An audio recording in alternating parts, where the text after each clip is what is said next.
बिस्मिल्लाहिर्रहमानिर्रहीम। अस्सलाम वालेकुम नाज़रीन। दांतों की हिफाजत के लिए मुफीद टोटके। दांतों को कीड़ा लगने से बचाएं। 2 गिलास पानी में मुट्ठी भर पुदीना डालें और उबाल लें।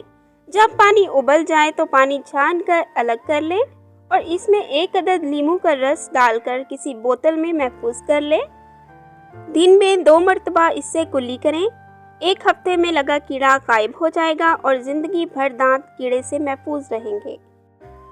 हिलते हुए दांत पत्थर की तरह जमाने के लिए सर्स की जड़ का छिलका हिस्से ज़रूरत लेकर साये में खुश्क कर ले और खुश्क होने पर बारीक पीस कर संभाल कर रख दें। ज़रूरत पड़ने पर रोज़ाना सुबह शाम दांतों पर मलें। इंशाअल्लाह चंद दिनों में ही आराम आ जाएगा।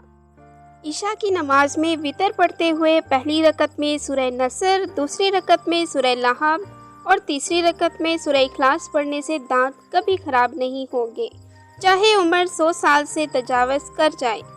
दांतों को चमकाने के लिए अपने टूथब्रश को पहले नींबू के रस फिर सोडा बाइकार्बोनेट में डुबोकर इससे दांत को ब्रश करें।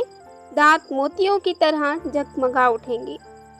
दांत का शदीद दर्द मिनटों में ठीक हो जाएगा। 2 चम्मच शहद में लहसुन के 2 या 3 जवे लेकर अच्छी तरह कूट कर इन्हें दांतों पर मलें। इंशाअल्लाह दर्द मिनटों में ख़त्म हो जाएगा। बेकिंग सोडा रेगमाल जैसा काम करते हुए दागों को साफ करता है।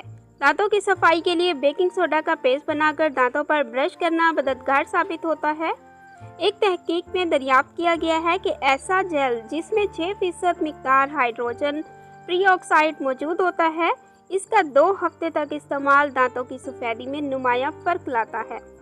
हल्दी का इस्तेमाल भी दांतों की सफ़ेदी के लिए बहुत मुफीद साबित होता है। नारियल का इस्तेमाल दांतों की फरसूदगी की रोकथाम करता है। इसके लिए नारियल या जैतून के तेल का 1 खाने का चम्मच को मुंह में भरकर 20 मिनट तक घुमाया जाता है।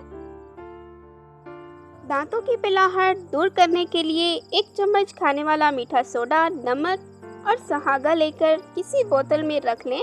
रोज़ाना इससे दांत साफ करें। दांतों की पिलाहट दूर हो जाएगी। सरसों के तेल में 1 चाय का चम्मच नमक मिलाकर दांतों पर लगाने से दांत साफ हो जाते हैं।